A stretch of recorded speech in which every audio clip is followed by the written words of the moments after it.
সুপ্রিয় এসএসসি পরীক্ষার্থী ভাই বোনেরা সকল আমার সালাম গ্রহণ করবে। আসসালামু আলাইকুম রহমতুল্লাহি ওবরকাতুহু। তোমরা যারা 2025 সালে এসএসসি পরীক্ষা দিবে, ধারাবাহিকভাবে তোমাদের গণিত যেই অধ্যায়ভিত্তিক সাজেশন দিচ্ছি তার আজকের এই পর্বে তৃতীয় অধ্যায়ের যে বীজগাণিতিক রাশি সেই অধ্যায়ের সাজেশনগুলো দিবে। এখানে 5টা সৃজনশীল রাখা হয়েছে। যদি এই 5টা সৃজনশীল তুমি কমপ্লিট করো, আশা করি যে এই অধ্যায় থেকে যদি কোনো প্রশ্ন আসে তুমি অনায়াসে সেই অ্যান্সারগুলো দিতে পারবে। তো প্রথমত দেখতে পাচ্ছ এখানে সৃজনশীল নাম্বার 1 দেওয়া আছে। তোমরা এই সৃজনশীল নাম্বার 1 এটা একটু স্ক্রিনশট নিয়ে রাখো। এখানে 5টা সৃজনশীল আছে।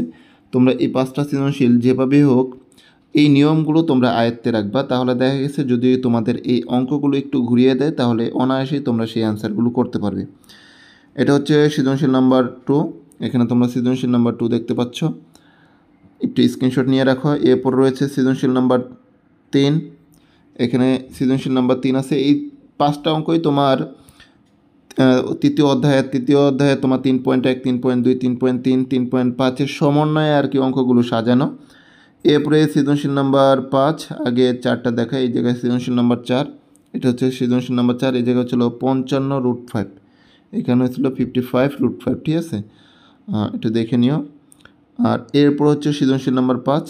এই জায়গায় এই যে 5টা অঙ্ক দেখলা, তৃতীয় অধ্যায় থেকে তোমার এই 5টা অঙ্কের বাইরে থেকে, অর্থাৎ এই নিয়মের বাইরে থেকে আসার সম্ভাবনা খুবই কম।